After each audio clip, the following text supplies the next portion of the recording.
Assalamualaikum warahmatullahi wabarakatuh dan selamat pagi. Perkenalkan, nama saya Merlina Sailana, stambuk C301-18342. Pada kesempatan kali ini, saya akan membahas materi tentang paradoks rasionalitas dalam pengambilan keputusan. Jadi langsung saja, paradoks rasionalitas dalam pengambilan keputusan adalah suatu keputusan yang diambil antara harapan atau rasionalitas seseorang dalam membuat suatu kebijakan, di mana seseorang lebih memilih harapan daripada prinsip-prinsip rasionalitas. Berikutnya ada beberapa paradoks rasionalitas dalam pengambilan keputusan, yaitu yang pertama, The Ellis Paradox. The Ellis Paradox menjelaskan di mana pembuat keputusan akan memilih suatu yang pasti, namun jika dihadapkan dengan harapan, maka pembuat keputusan akan memilih harapan yang lebih besar, walaupun tingkat kegagalan itu relatif tinggi. Misalnya, jika kita memilih antara dua mobil, dan kedua mobil tersebut memiliki jarak tempuh yang sama, maka faktor jarak tempuh yang seharusnya tidak mempengaruhi mobil tersebut, itu yang harus kita pilih. Yang kedua, Elber's Paradox. Elber's Paradox menjelaskan kalau pembuat keputusan akan memilih suatu keputusan yang pasti. Misalnya, di mana suatu keranjang berisi 90 bola, 30 diantaranya berwarna merah, dan sisanya 60 bola berwarna hitam, dan warna kuning, dan juga proporsi yang tidak diketahui. Satu bola diambil dari keranjang, dan warna bola tersebut akan menentukan hasil kita sesuai dengan apa yang sudah kita ambil. Yang ketiga, intrasitivitas. Intrasitivitas menjelaskan di mana pembuat keputusan bisa saja memilih yang tertinggi dan yang terendah jika dihadapkan dengan perbandingan dimensi yang berbeda-beda. Misalnya, dalam pengambilan keputusan, seseorang lebih memilih hasil A dan hasil B daripada hasil C, dan juga memilih hasil A dibandingkan dengan hasil C. Yang keempat, preference reversal. Preference reversal menjelaskan di mana keputusan seseorang dipengaruhi oleh jabatan atau latar belakang. Misalnya, jika seseorang tersebut memiliki posisi sebagai pemain undian, dihadapkan dengan pilihan peluang undian 9% untuk mendapatkan 1 juta atau 1% untuk mendapatkan 10 juta. Maka, kebanyakan orang akan memilih peluang yang lebih besar, yaitu 9%. Akan tetapi, jika seseorang memiliki posisi sebagai bandar, maka ia akan lebih memilih peluang 1% untuk mendapatkan 10 juta. Demikian materi pembahasan saya kali ini. Lebih dan kurangnya saya mohon maaf. Saya Merlina Sailana, stambuk C301-18342, mengucapkan terima kasih. Wassalamualaikum warahmatullahi wabarakatuh dan selamat pagi. Assalamualaikum warahmatullahi wabarakatuh. Perkenalkan, nama saya Gita Hardini, stambuk C301-18302. Saya akan menjelaskan materi tentang paradoks rasionalitas dalam pengambilan keputusan. Paradoks rasionalitas dalam pengambilan keputusan yaitu suatu keputusan yang akan diambil di antara harapan ataupun rasionalitas seseorang dalam membuat suatu kebijakan di mana seseorang akan lebih memilih harapan dibandingkan dengan prinsip-prinsip rasionalitas. Adapun paradoks dalam pengambilan keputusan yaitu The Ellis Paradox, Elber's Paradox, intransivitas, dan preference reversal. Yang pertama, The Ellis Paradox, yaitu menyatakan bahwa pembuat keputusan akan memilih suatu pilihan yang pasti. Tapi jika ada harapan, maka pengambil keputusan akan memilih harapan tersebut yang lebih besar, walaupun ada kemungkinan terjadi kegagalan yang relatif tinggi. Contoh dari Ellis Paradox, misalnya alternatif A 1 juta, alternatif B peluang 10% mendapatkan 2.500.000, peluang 89% mendapatkan 1 juta, dan peluang 1% mendapatkan 0. Jika menawarkan sebuah pilihan di antara kedua alternatif tersebut, jika seseorang memilih A, maka akan menerima uang sebesar 1 juta dengan pasti. Dan jika memilih B, maka ada kesempatan 10% mendapatkan 2.500.000, 89% kesempatan untuk mendapatkan 1 juta, dan 1% kesempatan untuk tidak mendapatkan apapun. Dari contoh tersebut, kebanyakan orang pasti akan memilih alternatif A, yang telah memiliki kesempatan yang lebih pasti dibandingkan alternatif B, walaupun harapan yang ada di alternatif B tersebut lebih besar. Yang kedua, Elberg's Paradox, yaitu menyatakan bahwa pembuat keputusan akan memilih suatu keputusan yang pasti. Contoh dari Elberg's Paradox sebagai berikut. Misalnya, sebuah kotak berisi 90 bola, 30 diantaranya berwarna merah, dan sisanya 60 bola berwarna hitam dan kuning, dalam jumlah yang tidak diketahui. Satu bola diambil dari kotak, dan warna bola tersebut yang akan menentukan hasilnya. Yang ketiga, intransivitas, yaitu menyatakan bahwa pengambil keputusan bisa saja memilih yang tertinggi dan yang terendah jika dihadapkan dengan suatu perbandingan dimensi yang berbeda. Jika seseorang memiliki pilihan di antara 3 pelamar kerja dan memiliki informasi tentang inteligensi dan pengalaman kerja setiap pelamar, suatu keputusan yang akan dibuat mengikuti aturan sebagai berikut.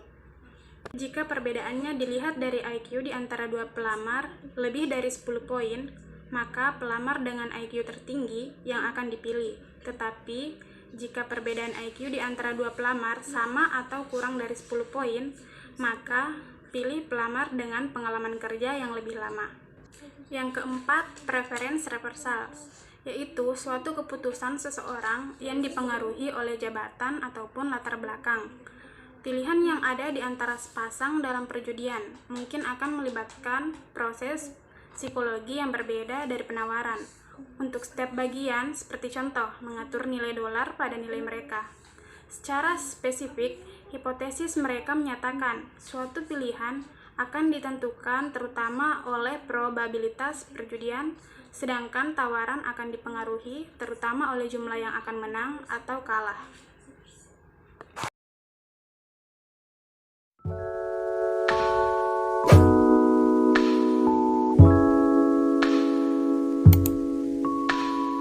Menjelaskan materi yang berjudul Paradoks Rasionalitas dalam Pengambilan Keputusan.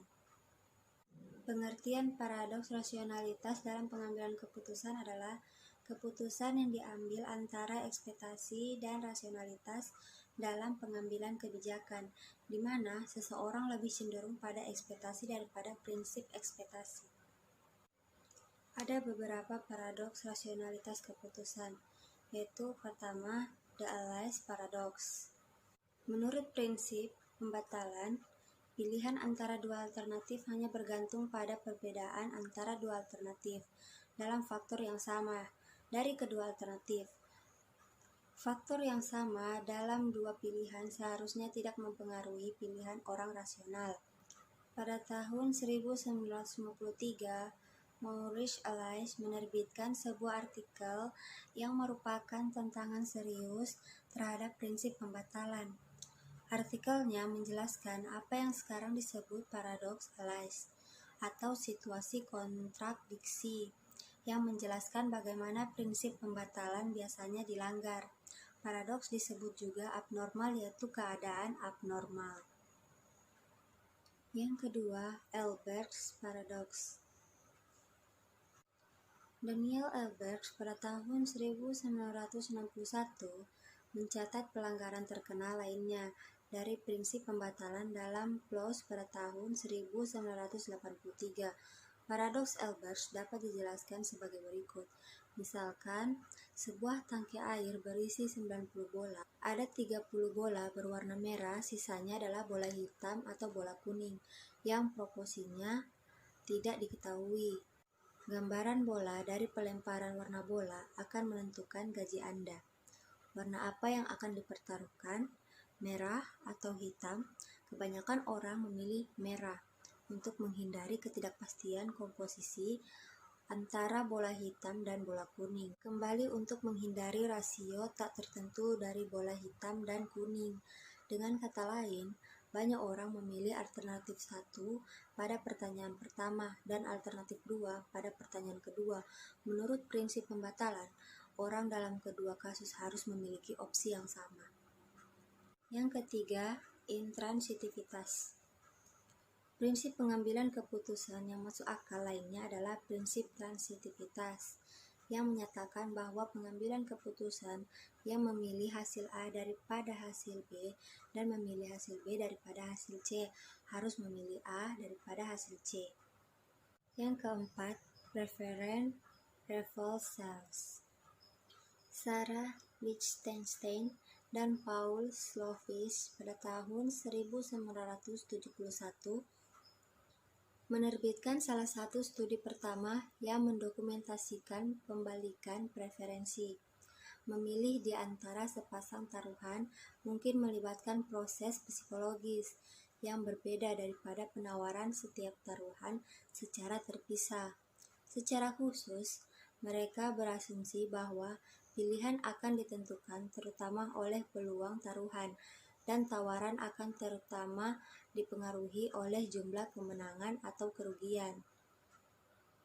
Jika orang memilih untuk bertaruh tinggi, sekitar 81% dari mereka mengalokasikan nilai dolar yang lebih tinggi. Ketika orang diminta untuk memilih di antara dua taruhan, mereka memberi perhatian khusus pada kemungkinan menang. Namun, ketika diminta untuk menetap harga untuk nilai taruhan, mereka memilih potensi keuntungannya. Sulit untuk menentukan apakah teori utilitas yang diharapkan dilanggar, yang menunjukkan bahwa orang tidak mengambil keputusan yang rasional karena tidak ada standar pengukuran yang jelas.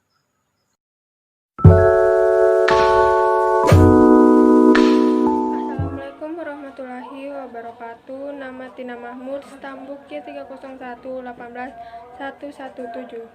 Paradoks rasionalitas dalam pengambilan keputusan adalah sebuah kesimpulan mengenai keputusan yang akan diambil oleh seseorang antara rasionalitas atau harapan dalam membuat suatu strategi. Harapan merupakan kesimpulan yang lebih banyak dipilih daripada prinsip-prinsip rasionalitas. Berikut ini merupakan beberapa paradoks dalam mengambil keputusan. Yang pertama ada The Allies Paradox. The Allies Paradox memberi pernyataan bahwa seseorang yang membuat keputusan tentunya akan memilih sesuatu yang pasti. Jika dihadapkan dengan harapan, pembuat keputusan akan memilih yang lebih besar meski memiliki kegagalan yang tinggi. Contohnya adalah Ray menawarkan sebuah pilihan pada Devano. Ada pilihan A dan B. Apabila Devano memilih A, maka ia akan mendapatkan $1 juta dengan pasti. Akan tetapi, apabila ia memilih pilihan B, maka ia akan mendapatkan kesempatan sebesar 10% untuk mendapatkan $2.500.000 dan 88% untuk mendapatkan $1 juta dan 2%-nya dia tidak akan mendapatkan apapun. Pada kasus ini, menurut teori The Allies Paradox, kebanyakan si pembuat keputusan akan memilih pilihan A, meskipun nilai yang ada pada pilihan B jauh lebih besar. Yang kedua ada Elbers Paradox. Dalam teori ini menyatakan bahwa pembuat keputusan akan memilih sesuatu yang pasti. Contohnya, ada sebuah guci yang memiliki 90 bola, 30 diantaranya berwarna merah dan sisanya 60 berwarna hitam dan kuning. Di antara bola kuning dan bola hitam tidak diketahui secara pasti jumlahnya. Nah, ada dua alternatif. Yang pertama, pada bola merah memiliki $100 dan alternatif kedua, $100 ada pada bola warna hitam. Kesimpulannya, pembuat keputusan sudah pasti akan memilih bola warna merah, sebab bola warna hitam belum pasti jumlahnya ada berapa. Ini untuk menghindari ketidakpastian rasio dari jumlah bola berwarna hitam dan kuning tadi. Dan yang ketiga ada intrasitivas. Dalam teori intrasitivas dipaparkan bahwa pembuat keputusan bisa saja memilih keputusan yang tertinggi dan keputusan yang rendah apabila dihadapkan dengan sebuah perbandingan sudut pandang yang berbeda. Contohnya yaitu dalam merekrut seorang karyawan. Pelamar A memiliki IQ 120 dengan pengalaman 1 tahun, pelamar B memiliki IQ 110 dengan pengalaman 2 tahun, dan pelamar C memiliki IQ 100 dengan pengalaman 3 tahun. Dalam teori ini, apabila membandingkan ketiganya, maka yang paling dominan dipilih adalah karyawan B. Dilihat dari perbandingan IQ dan pengalaman kerja. Tapi apabila membandingkan A dan C, maka yang akan dipilih adalah A. Sebab IQ yang dimiliki oleh A lebih besar sebanyak 20 poin ketimbang IQ yang dimiliki oleh karyawan C. Meskipun pelamar C memiliki pengalaman kerja yang lebih lama. Akan tetapi, apabila membandingkan B dan C, maka yang dominan dipilih adalah C, sebab IQ keduanya tidak jauh berbeda, dan C memiliki pengalaman kerja yang jauh lebih lama. Yang selanjutnya, yang keempat, ada preferensi reversal. Dalam teori preferensi reversal, menyatakan bahwa keputusan seseorang akan dipengaruhi oleh jabatan atau latar belakang yang ia miliki. Contohnya yaitu dalam memenangkan undian. Apabila ia memiliki posisi sebagai pemain undian dan dihadapkan oleh beberapa peluang, diantaranya 9 dari 10 untuk mendapatkan 1 juta dan 1 dari 10 untuk mendapatkan 10 juta, maka ia akan memilih yang lebih besar, 9 dari 10 untuk mendapatkan 1 juta. Akan tetapi, apabila ia memiliki posisi sebagai bandar, maka ia akan memilih peluang yang lebih kecil demi hal yang besar, yaitu 1 dari 10 untuk mendapatkan 10 juta. Terima kasih. Ya, itu dia tadi hasil parafrase berdasarkan yang saya pahami dari materi paradoks rasionalitas pengambilan keputusan. Lebih dan kurangnya saya mohon maaf apabila ada kesalahan dalam pengucapan kata, baik itu materi atau yang melenceng dari teori-teori yang sudah saya jelaskan tadi. Terima kasih. Assalamualaikum warahmatullahi wabarakatuh. Perkenalkan, saya Lisdayanti, stambuk C3011834. Hari ini saya akan menjelaskan materi tentang paradoks rasionalitas dalam pengambilan keputusan. Nah, adapun paradoks rasionalitas dalam pengambilan keputusan yang pertama itu the Alice paradox. Menurut the Alice paradox, memiliki pilihan antara dua alternatif harus bergantung hanya pada dua alternatif berbeda, tidak pada setiap faktor yang sama untuk kedua alternatif. Setiap faktor yang sama untuk kedua alternatif tidak mempengaruhi pilihan yang dibuat oleh orang yang rasional. Contohnya, jika kamu memiliki antara dua mobil dan mereka berdua memiliki jarak tempuh yang sama, maka faktor jarak tempuh yang seharusnya tidak mempengaruhi mobil yang dipilih.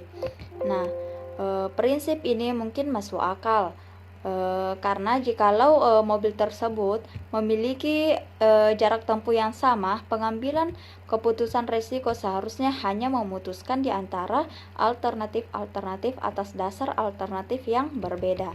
Nah, adapun yang kedua yaitu Ellsberg's paradox. Menurut paradoks teori keputusan dalam orang-orang di mana melanggar konsep utilitas subjektif yang diinginkan. Ide dasarnya merupakan yang suka mengambil resiko dan mereka lebih mengetahui peluang untuk spesifik daripada skenario resiko, di mana alternatif benar-benar memungkinkan mereka akan lebih memilih probabilitas yang diketahui. Nah, adapun yang ketiga yaitu intransitivitas. Prinsip intransitivitas merupakan seorang pembuat keputusan yang misalnya mereka lebih memilih hasil yang pertama dibanding hasil yang kedua, dan jika dipilih lagi lebih lebih memilih yang kedua daripada yang ketiga. Dan jika pilihannya antara pertama dan yang ketiga, maka mereka lebih memilih yang pertama. Intransitivitas ini muncul karena adanya dua dimensi yang berbeda dan berdasarkan pengambilan keputusan. Dan adapun yang terakhir, yang keempat, yaitu preference reversals. Adapun penelitian yang menguraikan preference reversals tentang dikemukakannya oleh Sarah Lichtenstein dan Paul Slovics pada tahun 1971. Adapun pendapat beliau dalam penjudian pilihan, di antara sepasang mungkin proses psikologi melibatkan penawaran berbeda untuk bagian masing-masing. Contoh, mengatur nilai dolar pada nilai mereka secara spesifik. Hipotesis merupakan ditentukannya pilihan terutama oleh probabilitas penjudian. Sedangkan tawaran akan dipengaruhi oleh jumlah yang kalah atau menang. Mereka menguji hipotesis ini dalam eksperimen. Ketika diuji, pertama-tama mereka menyajikan subjek eksperimen dengan beberapa pasang taruhan. Akan tetapi selalu memiliki probabilitas dalam satu taruhan. Di sisi lain, selalu memilih hasil, sedangkan memiliki nilai yang diharapkan yang tinggi untuk sebuah kemenangan. Setelah subjek lebih dominan suka setiap dalam pasangan, dan mereka dianggap terpisah apabila membuat tawaran tersebut. Oke, sekian dari saya. Wassalamualaikum warahmatullahi wabarakatuh.